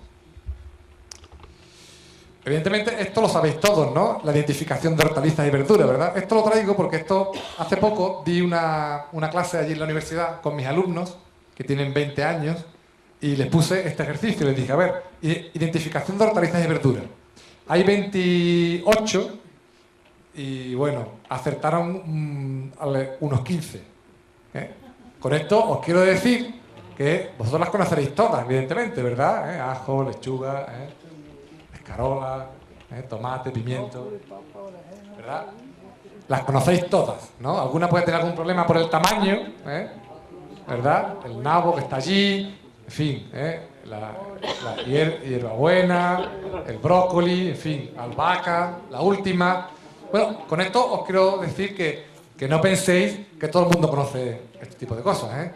Fijaros, si yo pongo esto, 28 hortalizas o verduras, y solo conocen 15, significa que hay 13 que no la conocen, que no saben cómo se llaman, o que no las identifican, con lo cual, esas seguro que no se las comen. Yo siempre digo, ¿cómo te vas a comer algo que no sabes su nombre? ¿Verdad? Tú vas a un restaurante y te ponen una cosa en el plato y no sabes cómo se llama, no sabes qué es, pues tienes un poco de reticencia para comértelo, ¿verdad? Cuando te dicen, oye, ¿esto qué es lo que es? Dice, pues esto es yo qué sé, ¿no? Un trozo de pollo chino, ¿no? Pues dices, bueno, pues un pollo chino, me como el pollo chino, ya sabes lo que te estás comiendo. Pero evidentemente, si tú no sabes que eso es un brócoli, pues le pones un brócoli a alguien y dice, bueno, yo no me lo como, porque es que no sé ni su nombre, ¿no? O sea, el conocer las hortalizas y verduras también lo que hace es que la gente mejore su alimentación, y se coma lo que conoce. Yo, por ejemplo, a mi hija, el brócoli le encanta, tiene 4 años, le encanta, pero ella dice que son arbolitos, y le encantan los arbolitos, y se los come, ¿no? Es algo fantástico, ¿no? ¿Por qué? Porque yo de pequeña estoy continuamente enseñándole, bueno, este tipo de cosas, ¿no? Hortalizas, tal, y ella lo ve con naturalidad que los arbolitos se comen, los brócolis, ¿no? La asociación de cultivos. Tenéis muchos tipos de asociaciones de cultivos, muchos cuadros de esto. Por eso el tema de un huerto, no hay que ponerse a cultivar como locos. Hacerse un cuaderno, buscar una rotación de cultivos, hay que sentarse, hay que ser un poquito más alemán para estas cosas, ¿no? Planificarse un poco, porque al final te cuesta un día organizarte y vas a llevar el huerto mucho mejor, ¿no? Que ponerte a sembrar como loco, ¿no? Allí, ¿no? Y a lo que salga, ¿no? Normalmente nosotros en los huertos solemos tener menos papeles que una liebre, ¿verdad? No tenemos ni un papel. Hay que tener un poquito de cosas apuntadas y de información. La asociación de cultivos, ¿no? Además hay peritos agrícolas que saben mucho de esto y que os pueden dar mucho material, ¿no? Pues que los cultivos, según los sitúes en la parcela, pues pueden ayudar a la parcela, al producto que está al lado o no, o lo puede perjudicar. Aquí tenéis una combinación de hortalizas y verduras que se asocian bien unas con otras y que es bueno intercalarlas, por ejemplo, que son compatibles. Aquí tenéis una buena asociación o una mala asociación, ¿no? ¿Vale? Tenéis, bueno, muchos ejemplos, ¿no? Espinaca junto a la remolacha, una mala asociación. La espinaca, pues podéis intercalarla con el apio o el rabanito, en fin, esos son nombres que son nombres locales, ¿no? Cada comarca le da unos nombres, ¿no? La arveja, que es como el guisante, ¿no? Son tipos de hortalizas, son nombres americanos. Ahí tenéis, ¿no? La lechuga, que viene muy bien con el tomate, el rabanito, pero viene muy mal con el berro, el perejil, el apio, el repollo.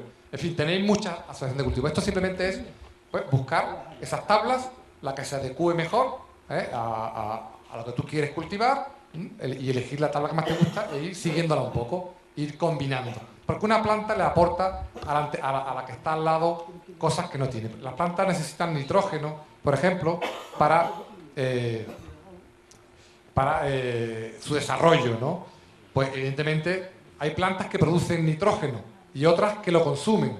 Pues si intercalamos plantas que producen nitrógeno con otras que lo consumen, estamos favoreciendo unas plantas con otras. O plantas que sirven para ahuyentar o para repeler determinados insectos. Hay plantas que huelen, ¿no? El ajo se utiliza como repelente. Pues si tú colocas el ajo en determinados lugares, hay determinados bichos, ¿no? Determinados animales que los repelen. Entonces la asociación de cultivo es muy interesante. O plantas con olor, ¿no? Las aromáticas, por ejemplo, ¿no? O la menta, o las aromáticas como la albahaca, o la aromática como el orégano, el tomillo. ¿Por qué es interesante poner aromática? Normalmente en los huertos que visitéis falta mucha aromática. Yo no recuerdo si aquí lo que vi no recuerdo, creo que había romero, ¿verdad? Pero es una buena, el incorporar aromáticas en los huertos es una muy buena técnica. Primero porque huelen, con lo cual pueden ahuyentar a determinados animales o atraerlos. Pero normalmente a los animales que atraen suelen ser insectos polinizadores. Los insectos polinizadores son muy beneficiosos para el huerto. ¿Por qué? Porque polinizan nuestras plantas y nos ayudan a sacar más productos. Por ejemplo, lo ideal sería en unos huertos tener cerca unas colmenas. Eso sería lo ideal. Eso yo todavía no lo he visto en España, pero en Francia, por ejemplo, lo he comenzado a ver. Que están poniendo los huertos sociales y cerca están poniendo unas colmenas. Y yo digo, uy, lo de las colmenas, claro, porque las abejas polinizan los huertos. Con lo cual, al polinizar los huertos, te estás ahorrando un dinero en añadirles abono a las plantas, en fertilizante, porque lo que están haciendo ellas es provocar que las plantas produzcan más tomate, más pimiento, lo que sea. Están polinizando nuestras flores de nuestras plantas. Con lo cual, hay que favorecer los insectos polinizadores, ¿no? Y eso yo todavía no lo he visto, pero sería fantástico tener una zona con una colmena. Aparte que las colmenas, además, encima nos dan miel, jalea, etcétera, ¿no? Hay plantas que sean más atrayentes para los insectos. ¿Tiene alguna relación de plantas que sean más atrayentes para los insectos? Claro, claro, que hay muchísimas plantas, claro, que atraen más a los insectos, ¿no? Las aromáticas y todo eso, claro, evidentemente. Que sean aromáticos, como el orégano. La albahaca, el orégano, Todo que sea aromático. claro, claro. Hierbabuena, etcétera.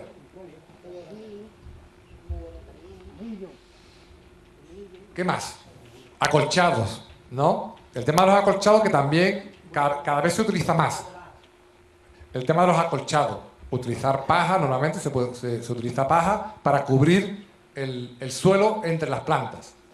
¿Por qué el tema de los acolchados? Porque reducen las pérdidas de agua. Cuando nosotros regamos el surco, si eso está acolchado, se evita que se evapore mucha agua, se retiene más agua, con lo cual estamos ahorrando en agua, se evapora menos, evidentemente necesitaremos menos agua y además reduce considerablemente la aparición de hierbas competidoras. Sabéis que, ¿verdad?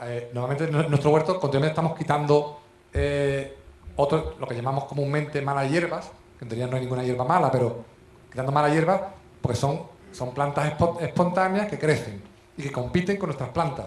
Si se cubre de paja, esas plantas no pueden salir.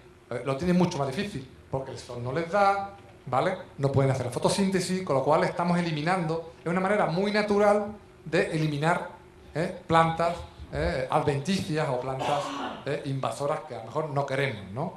Otra cosa es la permacultura, ¿no? La permacultura que entiende que no hay que competir con esas plantas ni eliminarlas, ¿no?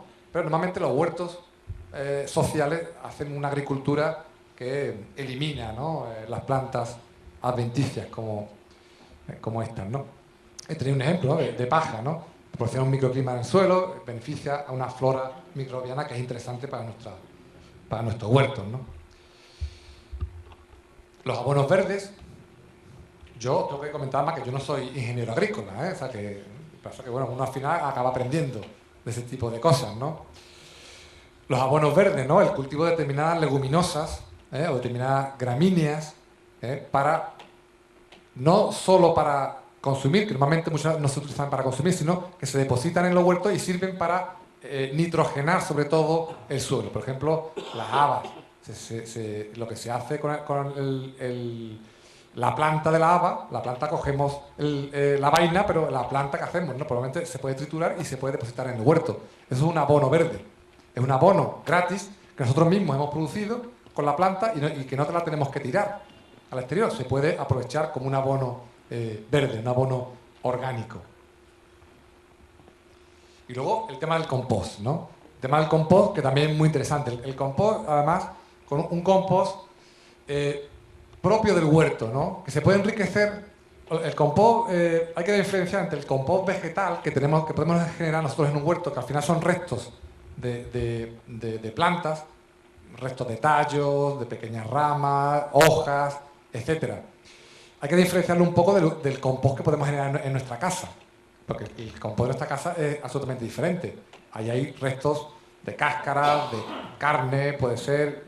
La carne y el pescado no se recomienda, ¿no? En el compost. restos de huevos, restos de frutas.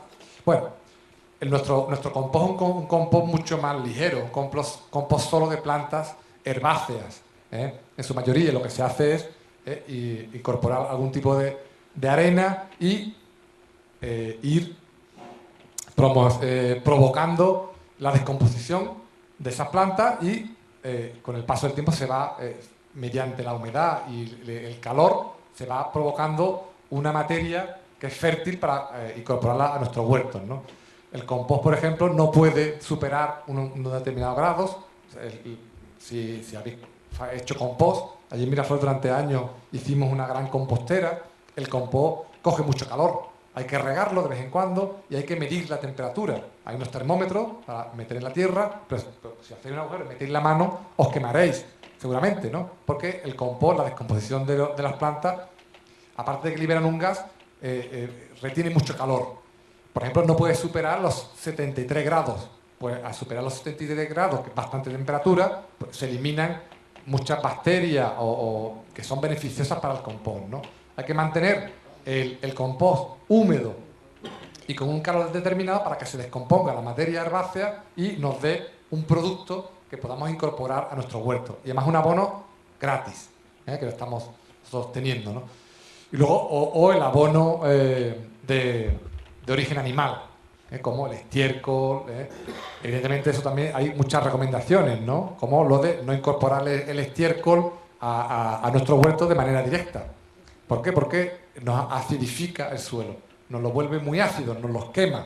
Porque el compost, cuando viene fresco, pues aparte de que puede traer muchos patógenos o bacterias que no nos interesan en nuestra huerta, porque evidentemente eso es caca de caballo, ¿no? Puede traer bacterias que son perjudiciales, ¿no? Hay que dejar el compost madurar, se puede mezclar, normalmente viene ya mezclada o se puede mezclar con paja que se va descomponiendo, esas bacterias se van muriendo y el compost, perdón, el estiércol maduro, removido con tierra, se incorpora al huerto y es un abono pues fantástico, que ya lo conocéis. Ahora bien, no hay que incorporarlo ni fresco ni en excesivas cantidades, porque en excesivas cantidades al final lo que tenemos es más estiércol que tierra. Eso es muy común también en Andalucía. Esto tiene no sé cuántos kilos de estiércol y al final estás cultivando encima del estiércol y tampoco el estiércol es un complemento a la tierra, no puede ser el sustrato, no puede ser el sustrato. Eso también la gente vacila mucho. He incorporado aquí, la gente vacila mucho entre mucho estiércol y mucha agua. Y no hay que echar ni mucho estiércol ni mucha agua, ¿no? Luego, ya voy terminando, el tema de la lucha contra plagas o las enfermedades de las plantas, ¿no? Hay muchas técnicas en la agricultura ecológica que evidentemente son más complicadas que los productos químicos. Tradicional, un producto químico, tú vas, lo compras en una tienda especializada, lo echas en la mochila, y lo incorporas y se acabaron los bichos, se acabaron todo. Pero claro, tú luego ese veneno te lo vas a comer, con lo cual no es muy recomendable, ¿no? Esto es más complicado, evidentemente, tarda más, ¿no? Pero hay muchas técnicas para evitarlo, ¿no? Al final un huerto tienes que estar todo el día liado, ¿no? No es abandonarlo, ¿no?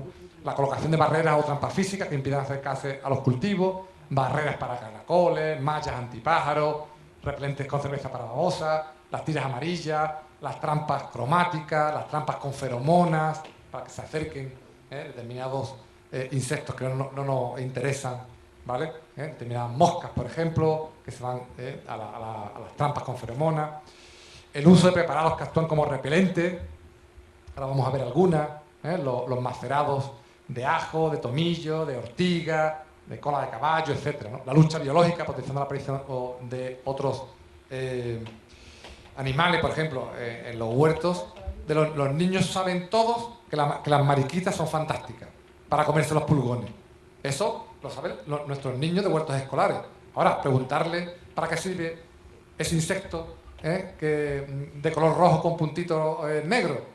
Pues los niños pues eso no lo saben, evidentemente. Los niños de huertos escolares aprenden que respetando o favoreciendo la aparición de la mariquita, en los huertos se comen los pulgones, ¿no? Son grandes depredadores de pulgones.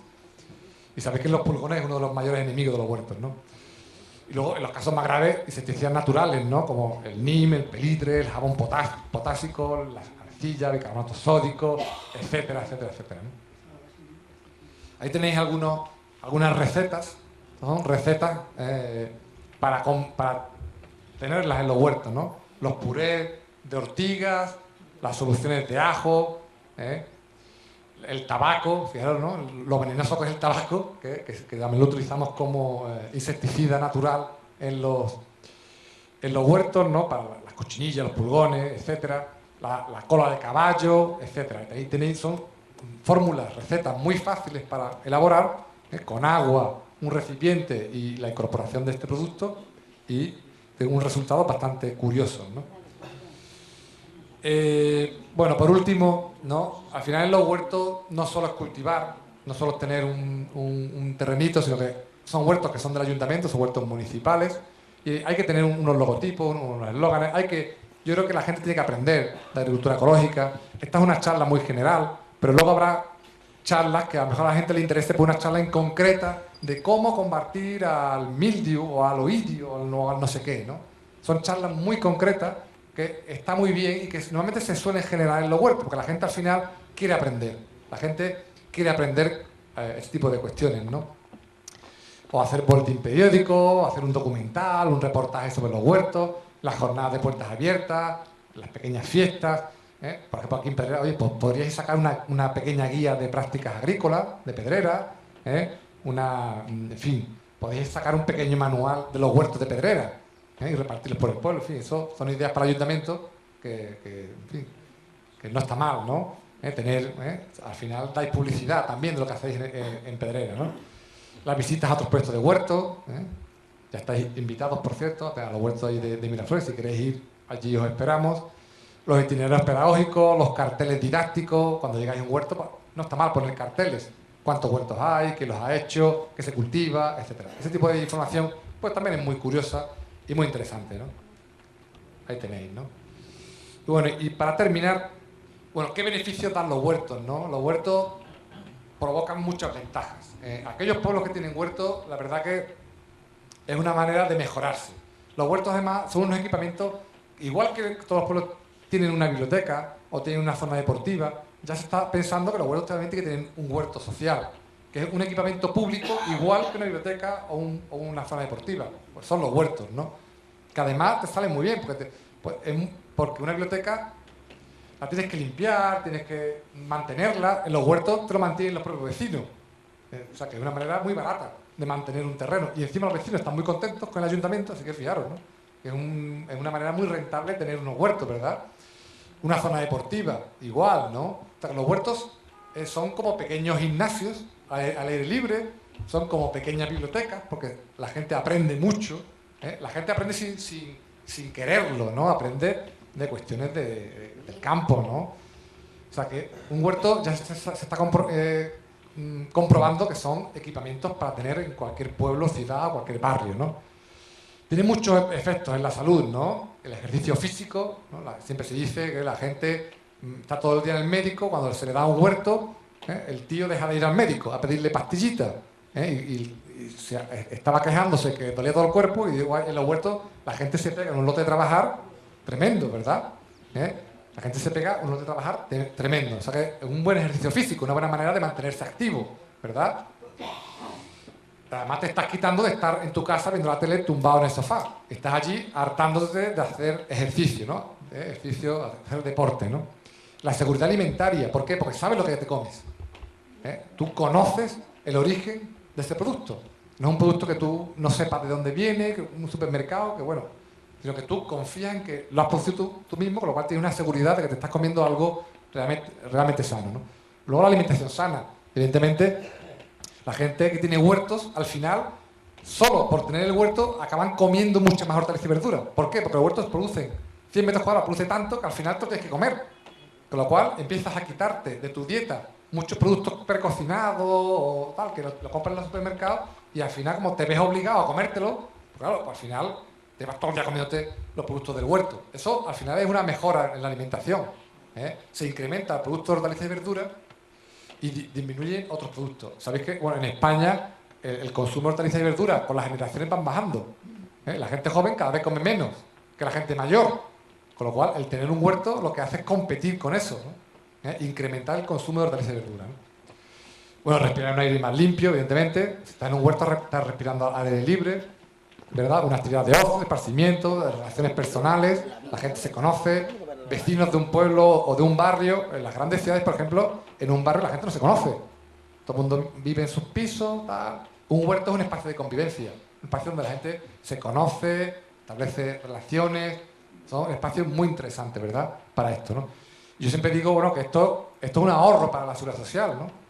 Si la gente ya no va al médico a pedirle pastillas, están haciendo deporte, están comiendo sano, ¿cuánto cuesta esto? O sea, esto es un ahorro para la seguridad social. De hecho, es que el Ministerio de Salud lo que debería poner es huertos en todas las ciudades. ¿Verdad? Es una manera de prevenir, ¿verdad? La gente hace ejercicio, come sano, pues, eso es lo que dicen todo el día en la televisión. Haz ejercicio, come sano, relaciónate con tus amigos, respira aire puro, un huerto. Es ideal, ¿verdad? Yo es que estoy convencido, ¿no? Por eso lo digo, no es un ahorro para la seguridad social, ¿verdad? Esto debería ser una política casi de salud, debe ser una política de salud, ¿verdad? No solo una política de medio ambiente o de agricultura, sino una política de educación, una política educativa, una política de salud, de cultura, En fin, los huertos son tan polivalentes que me parece que son súper interesantes, ¿no? Bueno, y aquí os dejo con este refrán que es muy interesante, ¿verdad? Pero es chino. Si quieres ser feliz unas horas, canta una canción. Si quieres ser feliz unos meses, búscate una pareja. Y si quieres ser feliz toda la vida, cuida un huerto. Bueno, ahí lo dejo. Muchas gracias.